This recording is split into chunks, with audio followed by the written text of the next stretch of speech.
So what does it take to make TikTok ads work? I got a lot of brands coming up to us that either ask us, look, do you think you can run only with TikTok ads and make TikTok ads in itself as a successful channel? Or I've also got people that come up to us and they're like, look, Justin, we've never had good results with TikTok ads. It doesn't work. So in this video, I want to talk about what you need already to have set up as a brand to make it work and what you should be looking out for as an agency or either with your, again, internal team when it comes to running TikTok ads. My name is Justin, and I'm the founder at Wizo Media, an e-commerce marketing agency specializing in elevating thriving brands by simplifying e-commerce growth. So what I'll try and talk about today are some of the stuff that I think are not so obvious about TikTok, right? When I mean obvious, I'm talking about you need good UGC, you need to have the right, creators working with you, you need to test your ad angles, get the right marketing strategy. Like that is given. I don't want to spend time talking about what that basic stuff is. I want to talk about what I think a lot of brand owners are not necessarily getting to mind when they think TikTok. So first things first, are your products actually good for TikTok? I don't think every single product is meant for TikTok, and I'm going to talk specifically about pricing here. If you have product that is very highly priced, so talking products that is above $100 AOV, I mean, it doesn't sound too high, but from a TikTok perspective, it is high. So TikTok, think of it again that way. You are on your phone, you are in consumer, you're scrolling on your feed.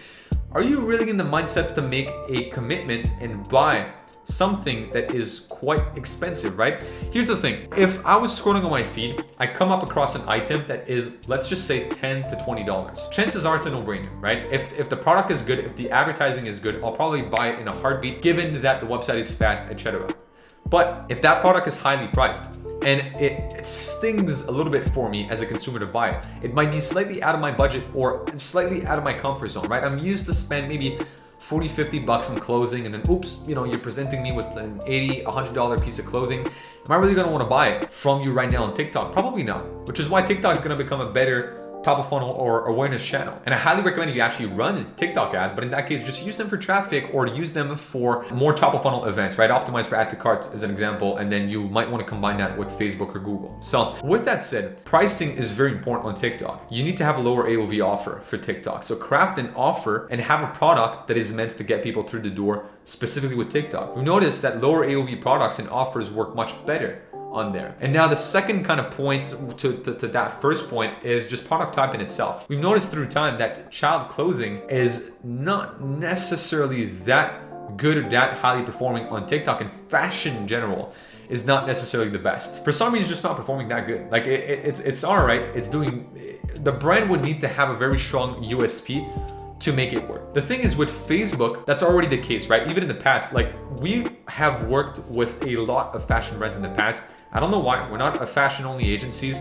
Truth is, we work currently with jewelry brands, with fashion brands, print on demand brands, food brands, skincare brands that we also have right now working with us. But we've always had like a lot of fashion brands through time. And I can tell you for a fact, most of the time, these brands don't have a USP. There's no reason why people would want to buy them clothing. I mentioned that in one of my videos, but why would you want to buy a t-shirt from you when I could just go down the street to Walmart or to Target and buy another t-shirt, right? That's like how 99% of the consumers will think.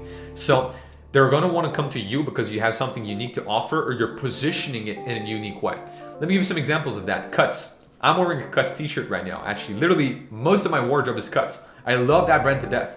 E-commerce brand actually out there, and Cuts, they're making t-shirts and they're talking about the sport of business. Basically, it's a versatile t-shirt primarily advertised to men that are basically somewhat active but also do business, so that it looks good in a day-to-day lifestyle. And the way it's marketed is what makes that a good fashion brand.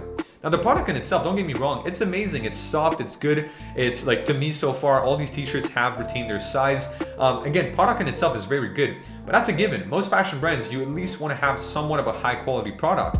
Once you got that out of the way and figured it out, then it's the branding part. What makes that t-shirt different than others? Let's say they just presented that as a t-shirt brand. Buy our, we have t-shirts, many different colors.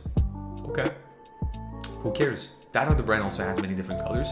Well, we are a United States-based brand. Okay, there's a lot of USA-based brand. Like the locality aspect of things doesn't really make you unique, but they are marketing it for, again, the sport of business.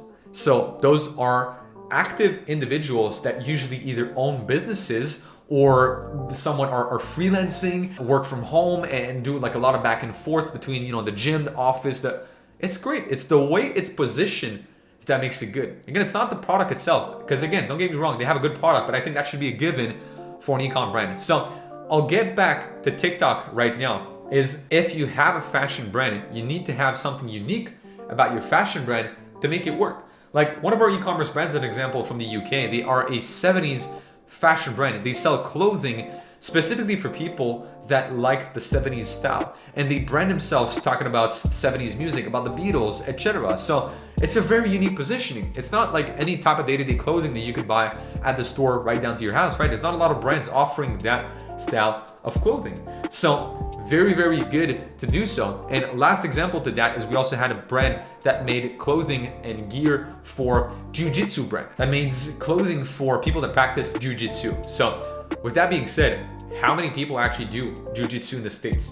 Probably not that many, right? There is a somewhat of a limited customer pool. But on the opposite side, how many brands are branding themselves as a fashion brand for jiu-jitsu people? Probably not that many either. So it's a good market for them to get into. So my takeaway from that for the first points, or first and second point I'd say in that video, is get a lower AOV product and offer to get people through the door with TikTok, and make sure you have strong backend systems in order to increase your LTV through time. And if you're gonna do fashion or any other products, have a strong USP in place. Now my last point is the landing page. Is sending people just to the regular website probably won't work. You need something, first of all, you need a very good website.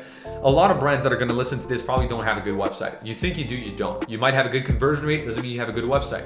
Good conversion rate, again, is great, but people want something that's very fast, and the design aspect of things is very important with TikTok. So there's two ways for you to go about it. There's instant pages that you can do straight from TikTok itself, which again, they're fast, they give a very good user experience, and allow the consumer to make a quick decision, which, as mentioned, my first one is what you want with TikTok. Or you bid a dedicated landing page just for TikTok, whereas it's 100% mobile optimized. Because again, you know for a fact with your TikTok ads, nobody comes from computer.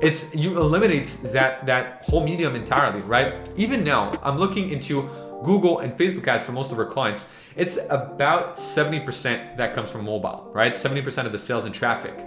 So it still leaves about 30%, which is not negligible. It's obviously a lot more mobile oriented, but it's not negligible nonetheless. With TikTok, it's 100%. Like nobody's gonna come from desktop. Like no one uses the desktop app. And if they do, they're less likely to see ads the way or interact with them the same way they are on mobile. So with that being said, you know people come from mobile. You need a mobile optimized landing page that's quick. When I mean quick, I mean like super responsive. There's literally no loading time, which is why instant pages are sometimes very good to do with TikTok, but they don't necessarily always perform the best. So you might also want to be able to send them to your website so that you're able to, retarget the traffic, do whatever you want with them. So you might want to have a little bit more control over that audience, which is why build a standalone landing page. If you can do so with Shopify, that's great. If you need to use as an example ClickFunnels and link that to Shopify, that also works. But make sure that it's fast, that it's mobile optimized, and that it gives the information that a TikTok user would expect. So some of the stuff you might want to find on that landing page is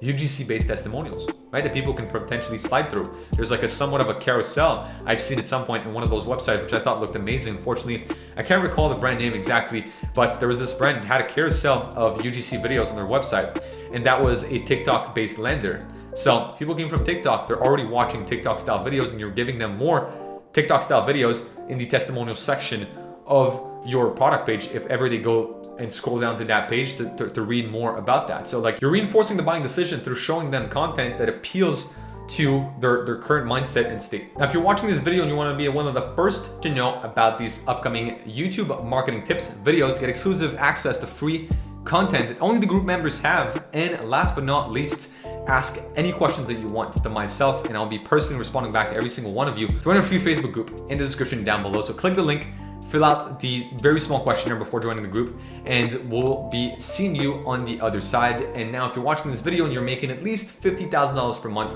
with your e-commerce brand, also check out the description down below and book in a very short demo call with our team. So on that call, we'll take a look at your brand, see if you're a good fit for one of our e-commerce marketing programs. And if that's the case, and help you scale through paid ads and performance creatives, don't forget to fill out the pre-call questionnaire completely and watch the pre-call video to be all set. So on that note, make sure you also check out other videos on the channel for some more useful e-commerce marketing tips.